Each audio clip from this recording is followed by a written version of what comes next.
제가 좀 전에 아이들을 키우는 이야기를 하면서 부모님을 위해서 살아야 된다. 나를 위한 것, 아이들을 키우는 것도 내가 아이들을 위해서 헌신을 하는 게 아니라 내가 아이들을 위해서 내가 하고 싶은 거를 포기하는 게 아니라 이 세상에 절대적으로 내가 하고 싶은 것도 있지만 또 많은 경우에는 우리가 꼭 한 가지에만 재주가 있는 게 아니잖아요. 예를 들어서 어떤 사람이 이제 어떤 여인이 의사예요. 의사인데 아이가 낳는데 예를 들어서 무슨 수술 의사다 이런 사람들은 굉장히 힘들잖아요. 어떤 이머전시 상황이 오거나 이러면 가서 이제 수술을 해야 되고 그러면 아이들을 키우는 데 있어서 굉장히 힘들죠. 그러면 결국에는 이제 아이들을 남의 손에 많이 키우게 되고, 그죠?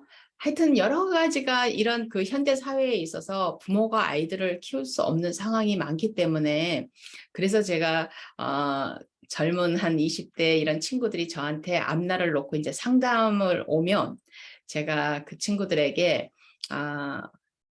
이 전공으로 할까요? 이걸 할까요? 이걸 할까요? 이렇게 물어보잖아요, 저한테. 그러면 항상 얘기를 해요. 결혼을 할 거냐? 아이를 엄마가 될 거냐? 그 얘기를 꼭 물어봐요. 왜냐하면 그거에 따라서 어쩔 수 없이 이건 뭐 성차별이 아니라 여인으로서 나중에 엄마가 되려는 계획을 가지고 있는 사람들은 자기가 밖에서 하는 일과 또 엄마가 되어야 하는 일을 잘 조합해서 자기의 앞날을 이제 설계를 해야 되는 거예요. 그러면은 많은 경우에 저는 이제 그렇게 얘기를 하죠. 될 수 있으면 우리가 직업을 선택을 할 때, 아이들과 내가 집에서 얼마만큼의 엄마로서의 시간을 얼마만큼 내가 많이 보낼 수 있는가를 계산하면서 내가 좋아하는 직업도 같이 정해야 된다. 이제 그 얘기를 하는데 그게 꼭 엄마가 우선순위라기보다는 우리가 이제 보통 대학을 갈 때 한국에서는 미국보다는 좀 더 한국에서 꼭 내가 이게 너무너무 좋아서 가는 것보다는 어때요? 점수에 맞춰서 대학을 많이 가잖아요. 그러면 점수에 맞춰서 대학을 가면은 그 점수에 맞춰서 대학을 가서 예를 들어서 전혀 화학을 잘하는 사람이 아닌데 자연계인데 화학과가 그 해에 가장 점수가 낮았다라든지 하여튼 무슨 뭐 아니면 뭐 여러 가지를 따졌는데 뭐 이렇게 해서 자기의 베스트 초이스가 아니라 그러면 나는 이걸 하고 싶어도 여기를 예를 들어서 내가 의사를 하고 싶거나 내가 변호사를 하고 싶어도 내가 그만큼의 성적이 안 나왔기 때문에 할 수 없이 포기하고 이제 대신에 뭐 생물학과를 간다든지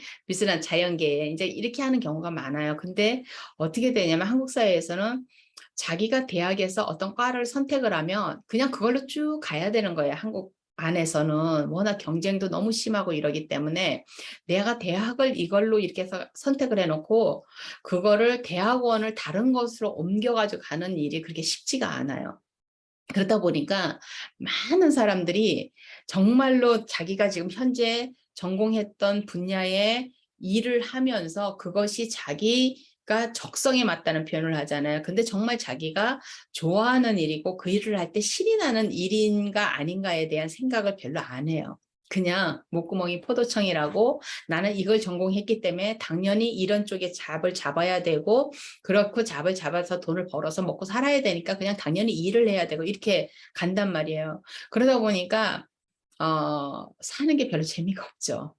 왜냐하면 일을 하는데 재밌어야 되잖아요. 저는 항상 그렇게 얘기하거든요. 우리 아이들한테도 그렇게 얘기를 했었어요. 이제 어릴 때부터도 어떤 종류의 일을 하든 적성에 맞는다는 의미는 그 일을 내가 10년, 20년, 30년을 해도 지루하지 않고 너무너무 재밌어야 되는 너무 신나는 일이어야 된다. 그러면 이제 사람들이 그러잖아요. 자기가 재주가 있는 쪽으로 일찍 나타나면 자기가 너무 재밌는 일을 하면서 돈도 벌고 이러니까 너무 좋다 그러잖아요. 근데 실제적으로 그 재밌다는 의미가 무슨 뭐 놀이동산에 가서 막 노는 그런 재미는 아니잖아요. 그 재미라는 의미는 내가 성과를 낸다는 거예요.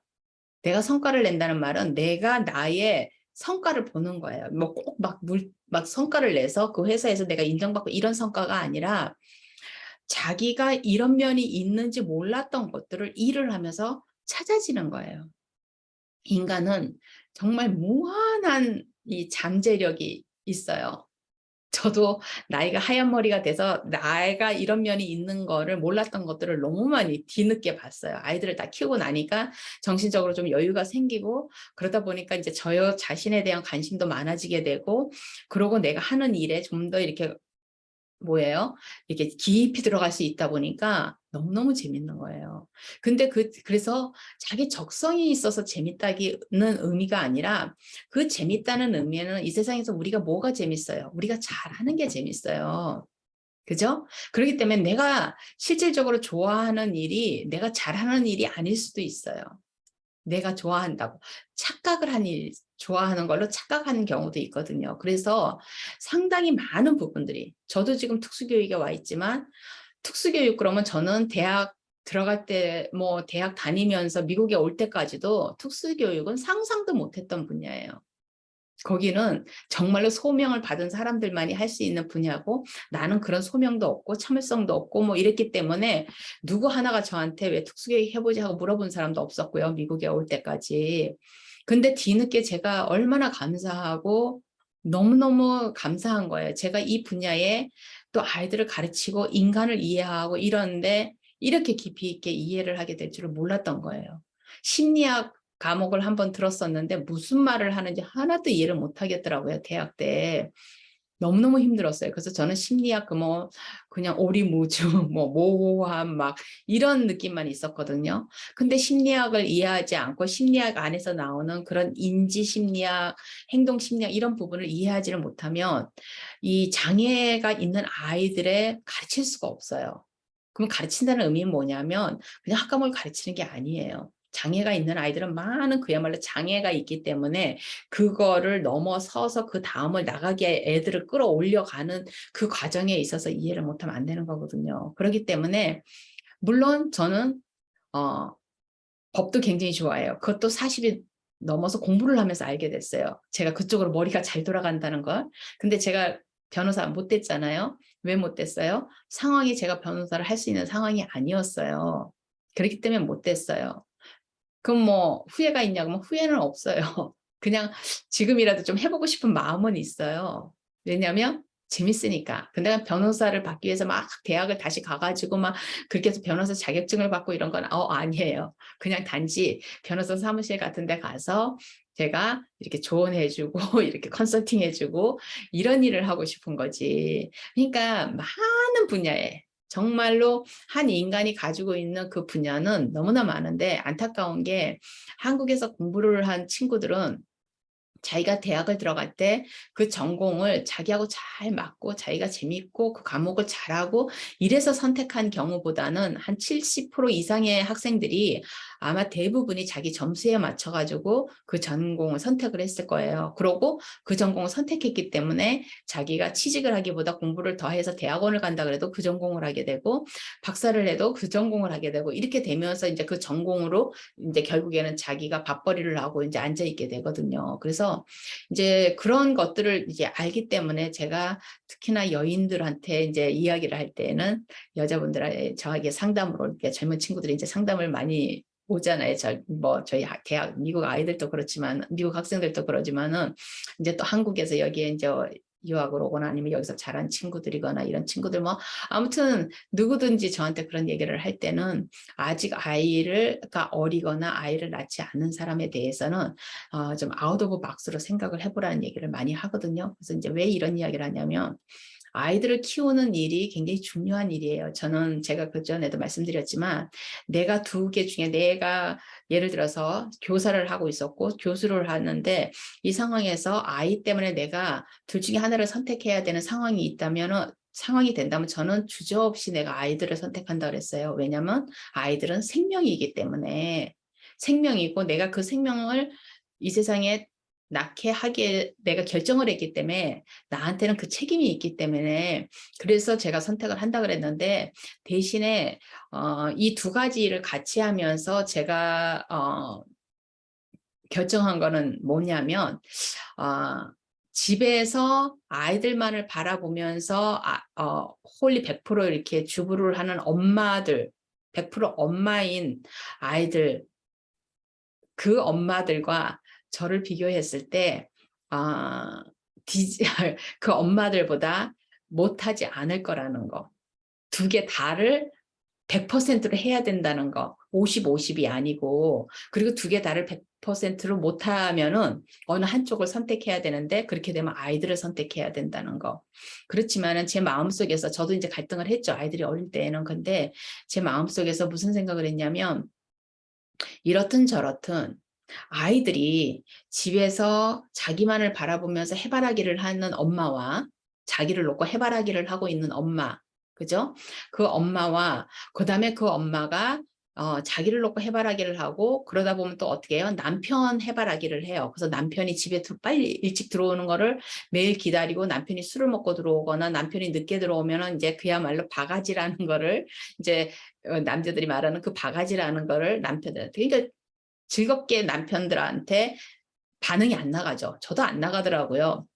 일단 실망하고 계속 기다리고 그죠? 계속 기다리고 밖에서 뭐 할까 궁금하고 속상하고 열받고 그러다가 들어오면 이제 폭발하고 이런 모습들을 그렇게 해서 남편한테만 폭발하는 게 아니잖아요. 아이들이 보잖아요.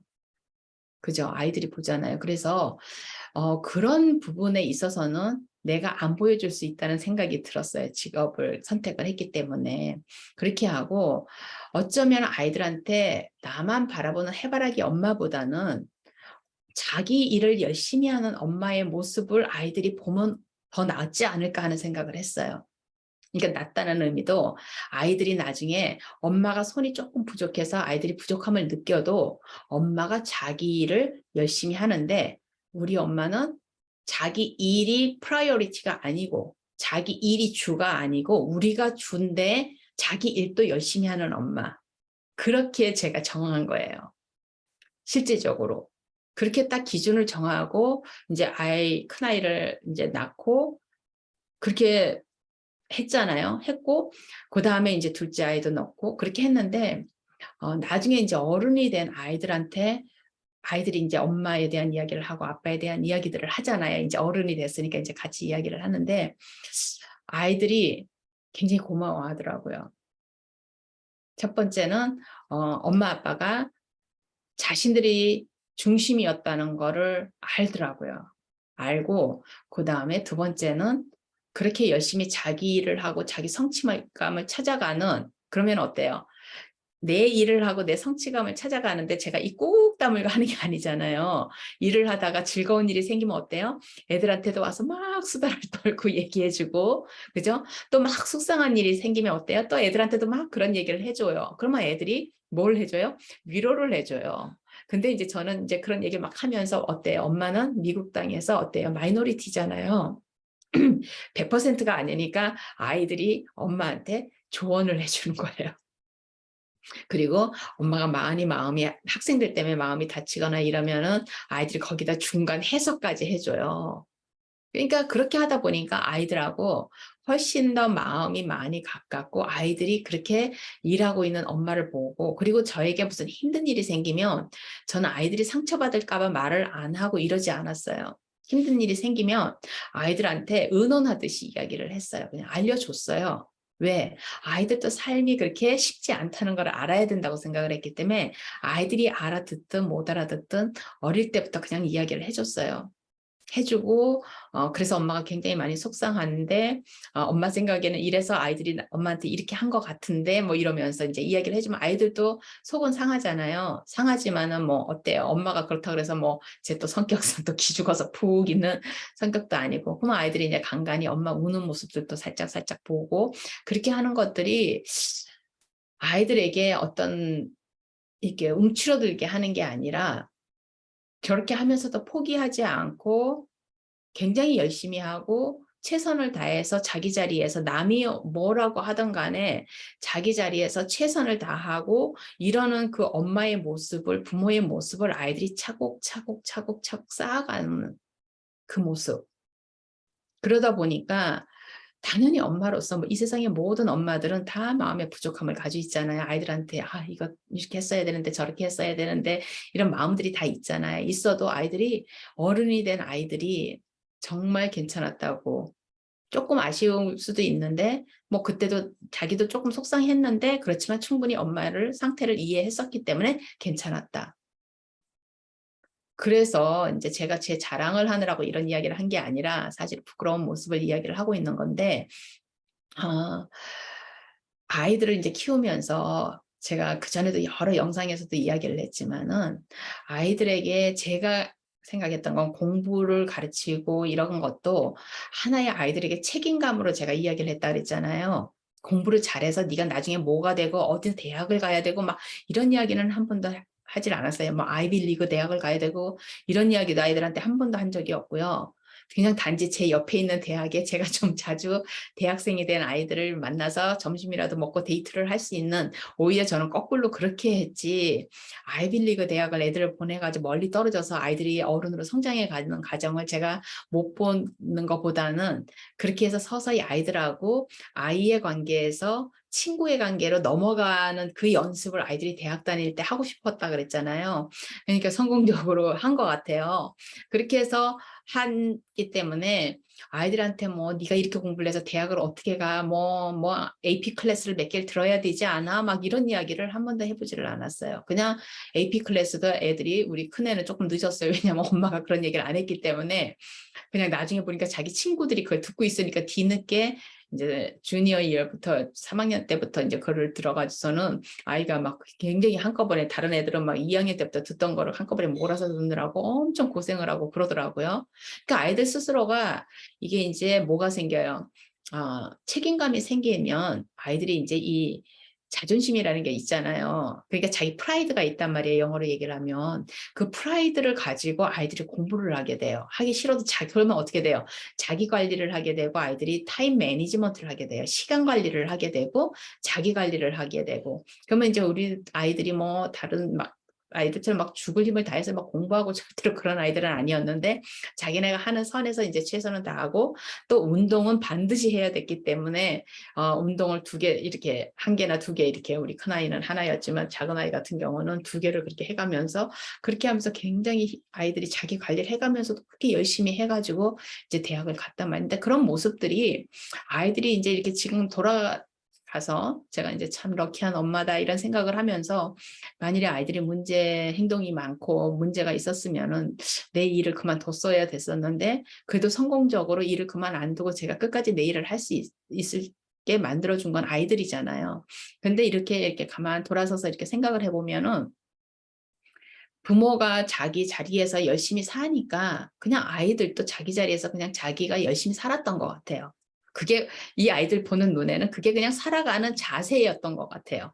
자기네는, 왜냐면 그걸 롤 모델이 엄마 아빠니까, 모든 아이들의 롤 모델은 엄마 아빠잖아요. 그러니까 엄마가 그렇게 살아가는 모습, 아빠가 살아가는 모습을 보면서 또 엄마 아빠가 각각 자기의 직장에서 이렇게 갈등하고 막 스트러글하고 이런 모습을 보면서 이 아이들이 세상을 엄마 아빠를 통해서, 또 우리는 솔직하게 아이들하고 이야기를 냈기 때문에 아이들이 세상을 일찍 배워가면서, 철이 들었다는 말이 아니라 아이들이 무의식적으로 그 살아가는데 성실함 같은 것이 습관이 되었던 것 같다는 생각이 들어요. 그렇게 해서 했는데 이제 아이들이 어느 정도 컸을 때 이제 제가 계속 얘기를 한 거는, 무엇을 하는 게 중요한 게 아니라 그 다음이 중요하다. 이제 이게 주제인데, 그 다음이 중요하다. 무엇이 되는 게 중요한 게 아니다. 무엇이 되는 거는, 예를 들어서 뭐 저처럼 교수가 되는 거는, 선생님이 되는 거는, 비즈니스맨이 되는 거는, 아니 회사원이 되는 거는 삶을 살아가는 데 있어서 하나의 툴이다. 툴. 그죠? 삶을 살아가려면 어때요? 돈이 있어야 되잖아요. 돈이 있어야 이제 먹고, 그러면 기본적으로 저는 항상 의식주는 평안해야 된다고 생각을 해요. 그러니까 사람마다 자기의 기준이 다 다르잖아요. 그러니까 저는 차 같은 경우, 자동차 같은 경우는 좀 헌 거 타고 다니고, 저희 차들이 전부 다 지금 인간 나이로 얘기를 한 80살 정도 된 차들인데, 우리 아이들이랑 저희랑 차 4대가 다 이제 80살 정도 된 차들인데, 차들은 그렇게 타고 다녀도 집은 제가 좀 살고 싶은 집에서 살고 싶었어요. 그러니까 저는 이제 이 공간이 작은 거를 좀 못 견뎠기 때문에 그래서 공간이 좀 큰 한국에서도 조그만 아파트를 하나 작은 평수를 살 수 있는 돈이었지만 그 돈을 가지고 저는 이제 전세를 살면서 큰 평수에서 살았어요. 왜냐하면 아이를 그렇게 작은 평수에서 키우고 싶지 않아 이상하게 그런 느낌이 있었어요. 그러니까 제가 이게 안이 좁고 막 이런 것들을 굉장히 이렇게 약간 그 뭐라 그러죠? 이 공간 폐쇄 공포증까지는 아니지만은 그 폐쇄된 공간, 창문이 없거나 이렇게 창문이 작거나 이런 폐쇄된 공간 안에서 오래 있는 거가 굉장히 힘들었어요. 그렇기 때문에 그렇게 무의식적으로 제가 그렇게 살았던 것 같아요. 그래서 의식주는 우리가 이제 기본적으로 열심히 일하는 것도 뭐예요? 우리가 될 수 있으면 의식주를 내 기준에 맞게 내가 좋아하는 공간에서 그렇게 그다음에 먹는 것도 최소한 레스토랑에 가서 식당에 가서 맛있는 거를 매일 사 먹고 이렇게 형편은 못 되지만 그래도 내가 먹고 싶은 거를 시장에 가서 움츠리지 않고 그래도 이렇게 사가지고 집에 와서 음식을 만들어서 먹을 수 있을 정도 그냥 그 정도 이렇게 그래서 이제 우리가 이 뭐가 되는 거잖아요. 돼가지고 그게 뭐 다 목표는 아니지만은 거기에 물론 자기 의미도 들어있지만은 중요한 거는 내가 뭐가 대학을 졸업하고 취직을 한다는 의미는 내가 내 인생에서 내가 살아가는 나의 툴을 나의 기여를 이제 만들어서 내가 거기에 이제 안착을 하는 건데 중요한 건 뭐예요? 삶이라는 거는 그 다음인 거예요. 그 다음. 그래서 저도 아이들하고 그런 이야기를 많이 했던 것 같아요. 그 다음. 뭐가 이제 아이들한테 어느 대학을 가고 무슨 전공을 하고 전공도 아이들이 자기네가 선택한 전공을 다 했죠. 저는 질문만 했고 왜냐하면 우리 둘째 같은 경우도 너무 아닌 전공을 해서 제가 깜짝 놀랐고 우리 큰애도 아닌 전공인데 자기가 그 전공을 선택해서 제가 놀랐거든요. 근데 자신들이 그냥 그걸 하고 싶다 그래서 했어요. 근데 저는 제가 아는 우리 아이들의 기질하고 그 전공들은 맞질 않았어요. 그래서 지금도 지켜보고 있는 중이거든요. 재밌게. 왜냐하면 언젠가 바꾸지 않을까 그 생각을 하면서 근데 이제 모르겠어요. 어떻게 될지는. 그러지만은 그 다음 그렇게 하고 난 다음에 결국 삶을 이어가는 거 그거는 우리가 무엇으로 하느냐는 거예요. 그 다음이. 그게 중요하잖아요. 근데 이제 많은 부모님들이 어떻게 해요? 이제 한국 부모님들이 대학이 일단 첫 번째 목표예요. 그래서 아이들을 웬만한 대학에 보내는 거. 아이비리그 아니어도 꼭 아니어도 우리 아이가 누가 물으면 어느 대학 나왔어요? 그러면은 엄마가 그냥 자신 있게 아이 어디 다녀요? 그럼 어디 다녀요? 하고 자신 있게 얘기할 수 있는 대학을 가는 거. 그죠? 그 다음에는 뭐예요? 그 대학을 나와서 아이가 이제 취직을 하든 뭘 하든 자기 자리를 잡는 거잖아요. 거기까지가 부모님의 책임이라고 생각을 하시고 거기까지를 부모님이 열심히 밀어주세요. 근데 그 책임은 물질적인 책임이잖아요. 결국에는 그 다음은 뭐예요? 아이들이 어릴 때부터 부모님이 아이들하고 하는 그 책임이라는 말보다는 아이들을 준비시켜야 되는 것들이 뭐냐면 그 다음인 거예요. 그래서 그 일을 해서 그러면 돈을 많이 벌어서 요즘 아이들 돈 많이 벌고 싶다 그러는데 그 돈을 많이 벌어 그러면 왜 그 돈을 그렇게 많이 벌어서 무엇을 하고 싶은 것인지 그죠? 그러면 그 직장에 가서 너가 그 직장에서 어떤 꿈을 꾸고 싶은 건지 그게 이제 삶의 목적이라 그러고 표현을 하잖아요. 이제 최진석 교수 말에 의하면. 그러면 그 목적이 무엇인지 네 삶에 그럼 그 목적 그러면 엄청나게 대단해 보이지만은 그 다음이 뭐냐는 거예요. 그러면 이제 우리가 뭐 자기 개발이니 뭐 이런 이야기들도 엄청나게 많이 하는데 결국엔 자기 개발이라는 말이 뭐예요? 자기가 좋아하는 거를 발견하는 거잖아요. 그죠? 자기가 목표하는 거를 향해서 나를 끌고 가는 게 자기 개발이기보다는 제가 하는 자기 개발은 내가 좋아하는 거를 발견하는 건데 내가 좋아한다는 그 의미가 뭐라 그랬어요? 내가 좋아한다는 의미는 뭐예요? 내가 잘하는 거예요. 나의 성과를 내가 자꾸 보는 거예요. 누가 인정해 줄 필요는 없어요. 누가 인정해 줄 필요는 없어요. 인정을 해주면 더 좋긴 하겠지만은 중요한 거는 누가 막 나를 인정하는데 나는 분명히 내가 아니라는 걸 알아요. 왜냐하면 나를 알기 때문에. 그건 가짜라는 걸 알 때는 누가 아무리 칭찬을 해줘도 그것이 고맙다고 우리가 웃으면서 인사는 하지만 그 진심 어린 인사를 못하게 돼요. 왜냐하면 나는 그게 아니라는 걸 알기 때문에.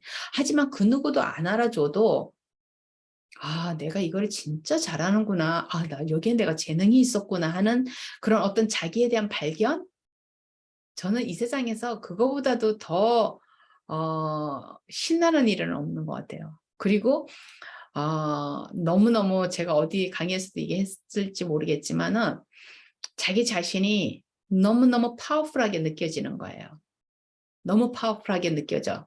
그렇게 하면서 자존감이라는 게 한국 사람들이 맨날 말하는 그 자존감이 결국에는 이제 그건데 영어로 얘기를 하면 뭐 셀프 어치브먼트, 셀프 어컴플리시먼트 이러면 셀프 어컴플리시먼트 그러면 자기 성과잖아요. 그죠? 자기 성취잖아요. 자기 성취, 자기 성과를 느껴야 되는데 그래야지 그것이 자기를 끌고 가는 동력이 되고 그것이 삶을 살아가는데 너무너무 재밌는 일이 되는 거예요. 그걸 자꾸 맛봐야지만 내 스스로가 내가 굉장히 파워풀하게 느껴지는 거예요. 그 파워풀하게 느껴지는 그 모습을 엄마가 아빠가 그런 모습을 그러고 있는 모습을 아이들이 보면요. 아이들은 저절로 삶이 뭐라는 거를 그냥 배워요. 부모님들이 100가지를 아이들한테 말로 인간은 성실해야 돼, 뭐 해야 돼, 뭐 해야 돼, 맨날 이야기를 해도 아무 의미가 없어요. 그래서 엄마 아빠가 롤모델을 보여줘야 된다는 의미가 애들 앞에서 애써 자기가 읽기 싫은 책을 열심히 읽는 게 아니라 읽기 싫은데 애들 앞에서 그냥 보여주기 위해서 모델링을 하는 것처럼 그러는 게 아니라 엄마 아빠가 정말로 자신들이 너무너무 자기네 능력을 보면서 너무 재밌어 하는 거. 너무 자기 자신이 막 찬 느낌이 드는 거. 이런 모습을 애들이 보는 거예요. 엄마 아빠가 그렇게 사는 모습을. 왜냐하면 표정이 너무너무 밝아요. 일단 엄마 아빠가 표정이 밝아. 그러고 사는 엄마 아빠는 표정이 밝고 굉장히 자신만만하고 그 자신만만하게 교만한 게 아니에요. 오히려 자기가 그렇게 자기 능력을 이렇게 보잖아요. 그러면 사람이 겸손해져요. 굉장히 겸손해지고 너무너무 감사하게 돼요. 감사하니까 저절로 겸손해져요. 그렇잖아요. 얼마나 럭키한 케이스예요. 자기가 자기의 그 모습을 본다는 게. 그러면 가슴 안이 꽉 차고 푸듯해지고 그런단 말이에요. 근데 우리가 아이들한테 나는 안 그런데 애들한테 막 그런 이야기를 해요. 근데 애들이 무슨 말인지 알아들을까요? 한 번도 어디서 그런 롤 모델을 본 적이 없는데 학교에 가면 선생님들도 시들해. 선생님들 진짜 시들한 모습을 아이들한테 보인단 말이에요. 왜? 그냥 매너리즘이에요. 그러면 선생님들은 아이들을 가르치면서 그런 자기의 그 모습을 못 보는 거예요. 아이들을 가르치면서 자기가 조금 더 왜 아이가 이걸 못 따라하지? 내가 이렇게 설명을 해줬는데 왜 아이들이 못할까? 선생님이 이상하네? 그럼 자존심 상하잖아요. 열심히 나는 준비해서 아이들을 가르쳤는데 애들이 못 따라와. 그러면 도대체 애들이 멍청한 거야? 내가 멍청한 거야? 막 이렇게 되면서 선생님이 막 연구를 하면서 이게 뭐가 그래서 파워포인트도 다시 만들어 보고 이게 설명이 너무 많았나? 그럼 그림을 좀 넣어 볼까? 그럼 그림 좀 넣어 가지고 그다음에 가서 또 다시 가르쳐요. 근데 애들이 막 한 30% 이상의 아이들이 그냥 시들하게 앉아 있고서는 그냥 졸기도 하고 딴짓하고 이러던데 애들이 한 10% 아이들만 그러고 나머지 90% 아이들은 자기를 쳐다보고 있어요. 얼마나 뿌듯해요, 선생님으로서. 자기가 막 가르친 거를 아이들이 막 다 흡수하는 것 같은 느낌인 거예요. 저 그 기분 알거든요. 그래서 제가 가끔가다 이제 특히나 저는 이제 저 혼자 신나가지고 수업을 하고 나오면 딱 이제 끝나고 나올 때 그 이제 밖에가 어둑어둑해요. 밤 수업을 이제 하고 여름에 이렇게 나오면은 가을에 나오면은 느낌이 제가 그랬어요. 아마 무당들이 한판 구슬하고 나면 이런 느낌이 아닐까. 그냥 모든 거를 다 아예 모든 에너지를 다 소진해가지고 학생들을 다 가르치고 그 나올 때 그 시원함, 내 모든 거를 다 품어내고 난 다음에 그 남는 그 시원함, 기분이 좋아요. 그때는요, 아무것도 필요 없어요. 술 한 잔도 필요 없고 아무것도 필요 없고 그냥 내 자신이 너무 좋고 내 자신이 너무 사랑스럽고 너무 뿌듯하고 이렇게 살고 있는 내가 너무 좋아요. 그냥 그게 상이에요. 제가 느끼는. 내가 나에게 내 그 느낌을 그렇게 느끼는 이것이 내가 열심히 했다는 내가 열심히 한 나에게 주는 상이구나. 그래서 사람이 안 늙는 것 같아요. 이 겉모습은 늙어가지만 아직도 머릿속이 20대고 30대고 아직도 팔팔팔팔 뛰는 게 몸은 팔팔팔팔 못 뛰어도 머릿속이 그렇게 팔팔팔팔 뛰는 게 결국은 그런 것 같은데 그건데 중요한 건 뭐예요? 다시 내가 엄마기 때문에 내가 우리 아이들에게 굳이 나의 그런 거를 말을 안 해도 아이들은 옆에서 보고 느껴요. 그러면 제가 밤 수업을 하고 끝나고 이제 집에를 오면 아이들이 엄마 뭐 수업 잘했어? 괜찮았어? 뭐 이렇게 물어본단 말이야. 그럼 너무 좋았어. 엄마 완전히 그냥 한판 댄스하고 온 기분이야. 막 이러면 좋겠네. 좋다. 배우잖아요, 아이들이. 근데 제가 의도적으로 그랬던 게 아니라 이제 아이들을 다 키워놓고 나니까 저의 지난 날들을 이렇게 이제 돌아보잖아요. 엄마로서의 나의 삶, 선생으로서의 나의 삶 그렇게 돌아보면서 내가 그랬었구나. 그죠? 그렇게 강조를 안 해도 왜냐면 그렇지만은 이제 젊은 나에게 제가 기특했던 거는 아이들에게 무엇이 되면 좋겠다는 그 욕심을 안 부린 거. 그것이 맞지 않다는 거를 어린 젊은 나이에 알았다는 거. 그리고 나는 우리 아이들이 나중에 자라서 그냥 무어가 돼서 기쁜 아이들보다는 자기네가 무엇을 하더라도 지루해하지 않고 매너리즘에 빠지지 않고 그 아이들이 마지막 순간까지 늙어서 죽을 때까지 자기네가 하고 있는 일에서 계속 끊임없이 뭔가를 자기네가 발견하고 발명하고 찾아내고 이렇게 하면서 계속 너무너무 재밌게 그 일을 이어가기를 바랬어요. 그래서 자기 일을 좋아하는 일이라는 의미는 그 좋아하는 일이 막 무슨 뭐 내가 그냥 막 이렇게 그 뭐죠 그 리저 같이 엔터테인먼트 그게 좋아하는 일이 그런 의미가 아니라 내가 나를 발견해가는 일이 좋아하는 의미. 그죠? 내가 나를 발견해가는 것이 좋아하는 의미고 내가 그렇게 내가 이거를 이렇게 하고 있는 내가 너무 좋은 거 그게 삶의 마지막까지 나를 붙들고 있는 거고 그것이 내가 무엇이 된 다음 그 다음인 거예요. 내가 무엇이 됐다는 말은 내가 직업을 가진 다음에 이 직업을 가지고 내가 끊임없이 새로운 나를 발견해 갈 수 있는 그 일을 내가 하고 있느냐는 거예요. 그 일은 특별한 일이 아니에요. 어느 일에나 가면은 그 어느 분야에서 가든 제가 글 쓰는 작가가 되고 싶었고 여고생 때는 그래서 그쪽으로 계속 트라이를 했었고 고전문학 박사가 되고 싶었고 교전문학을 하는 교수가 되고 싶었고 근데 지금 얼토당토하는 다른 일을 하고 있잖아요. 근데 아마 제가 지금 이렇게 생각을 해보면 글 쓰는 걸 내가 지금도 좋아하지만은 그 글을 쓰고 결국 제가 대학을 트라이하면서 고전문학을 하는 교수가 됐었다면 지금만큼 재밌었을까 싶어요. 그리고 내가 지금만큼 이렇게 내가 사랑스러울까 그런 생각을 해요. 그래서 제가 그 이제 이상한 변호사 우영우라는 그 드라마를 우연히 이제 유튜브에서 5분짜리인가를 잠깐 보게 됐어요. 근데 제가 이제 지금 넷플릭스도 없어지고 이래가지고 그 드라마를 볼 수 있는 기회가 없었는데 우연히 이제 제가 마지막 회를 보게 됐어요. 마지막 회를 보고 마지막에 이 친구가 이 한 말, 이거에 제가 머리를 한 대 맞는 기분이었어요. 그거를 다음에 이야기를 할게요. 다음 영상에서 무엇이 이 친구가 나에게 충격을 줬는지.